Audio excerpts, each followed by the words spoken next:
Den gamle kro, en historisk bygning i Odense tilbage fra 1600-tallet. Den kultur, den er bærer af, den nyder vi jo som borgere i byen, men jeg glæder også mig at se gæsterne komme her, både fra lands og fra udenlands, og ikke mindst de mange turister. De spærrer jo øjnene op og siger, hov, her er en kulturperle, som de nyder. Det er ikke alle steder i verden, man kan få den historie med, når man skal ind og bespises på bedste vis. Kulissen understøtter det historiske ved bygningen, placeringen i byen, kulturhistorien.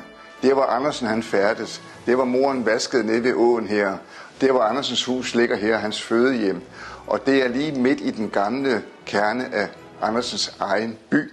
Nu er den moderniseret, up to date, men her har vi en kulturhistorisk perle, der viser historien og den gamle by Odense frem på allerbedste vis.